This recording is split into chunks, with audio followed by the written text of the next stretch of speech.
sounds a little similar, Karl? Well, there are differences, but you can't make this stuff up. But there are differences. For example, how many documents? In Biden's case, there appear to be about 10. In the case of President Trump, hundreds. How did they get there? We don't yet know how the documents got to the Biden office connected with his activities on behalf of the University of Pennsylvania. We know that President Trump ordered the removal of the documents to Mar-a-Lago. How responsive were they when the Biden people found out about it? They immediately called the appropriate authorities and turned them over. We spent a year and a half watching the drama unfold in Mar-a-Lago, and it had to end in a police search to recover the documents. Yeah, those are some significant differences. We talked about, I think, all of those yesterday on our show, but I didn't expect to see Karl Rove going on Fox News of all places and doing a relatively mediocre impersonation of Katie Porter, but citing some good facts there. I enjoyed that. Trump did not. He bleated in response to that. Now, bear in mind, he doesn't watch Fox News. It's very bad and its ratings are bad. And yet he did see that instantaneously. And he bleated, Karl Rove was, as usual, wrong when he stated that then VP Biden's highly confidential papers, which were in his office for many years, were in any way similar to the Secret Service guarded and otherwise very secure Mar-a-Lago papers. They were very secure. I tricked people by having no locks on the closet because who would be fool enough to put classified docs in an unlocked closet? It's the ultimate subterfuge. Biden was not then president, had no power to declassify, and came under the very tough Federal Records Act. I came under the much more generous, like Santa Claus, a Presidential Records Act. Was having productive discussions with radical left NARA and did everything right. A giant S scam. Referencing that particular bleat, I think. He was having productive conversations with NARA.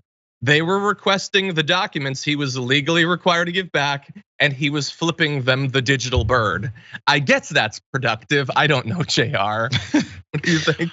It's pretty obvious. That's the whole point, right? But then again, it goes back to the same thing. His whole thing starts with Karl Rove, which then allows you to show, he illustrates to everyone again, everything is based upon partisanship. And we keep talking about how these Democrats keep us from unity, always complaining and over again and dividing us and saying bad things about the other side and constantly, what we need is some unity. When are these unifiers gonna come to America?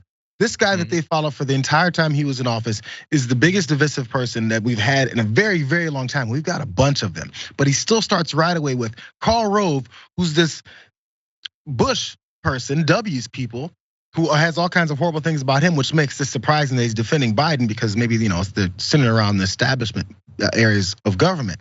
But he's mad at him because it's Karl Rove. If it was Eric Swalwell, if it was anyone else that he generally hates, Schiff, any of those folks, it's not the same to him because by definition, if you're a Republican, you absolutely 100% cannot have a normal thought process and go, well, wait a second, this is different.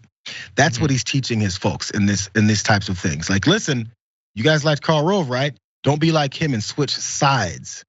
There's facts based on this, but we have to ignore those. It's the way the conservatives have been going about this for many, many years. Yeah. I mean, certainly in the earlier segment, James Comer was ignoring some inconvenient facts about this story. Also, just quick side note, there's gotta be at least one frame in that where Karl Rove was holding up the whiteboard that could be made into a meme. I would love it if members of our audience would use that and send some to me on Twitter. Anyway, look, as deranged and as fact-free as Donald Trump's first bleat was, he goes even crazier in the second, saying, and I swear this is what it really says, Biden's documents are highly confidential. Many pertain to Ukraine. How does he know that? We have no idea what the documents are about. Okay, where Hunter was raking in the dough and funded by China, which gave 55 million to Biden through Penn and Sean Penn, and probably had easy access. Was the old crow's boss, China-loving Coco Chow, involved? Just asking? But you say just asking. You don't just ask just asking. Do you not know how just asking works? Anyway, okay, so he knows what the docs are about, even though nobody else appears to know what the docs are about. Hunter was raking in the dough and was funded by China. I don't know if he's saying that Hunter Biden was funded by China or if the documents were funded by China, but apparently Biden got $55 million. I would love to see some evidence of that. I don't believe Biden has $55 million, let alone got it in one lump sum from China or Ukraine or the former Secretary of Transportation. I don't know. It's all over the place. What do you think is what are these called? I think they're called like criminal boards. What do you think Donald Trump's criminal board looks like when he truths out things like that? How many different people have been connected in this spider web of conspiracy? Now we've got Mitch McConnell's wife, who the whole point about that aspect is to throw in the racial tones there again about how much, again, it's letting everyone know I'm a huge racist and I'm even gonna go after Mitch McConnell's wife on this, who was in your administration. Let's not forget that part. But still, from that to connecting all these different pieces, I'm sure the people that still follow him are still like somewhere in their brain, they're like, I don't know what the hell he's talking about.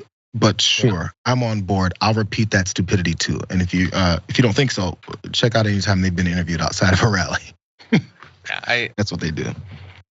It's just madness, JR. He has no idea what he's saying. And he doesn't care because he doesn't have to. Again, incentives. How many like people who have been to a Trump rally are like, that's a bridge too far? I think there are some leaps in logic there.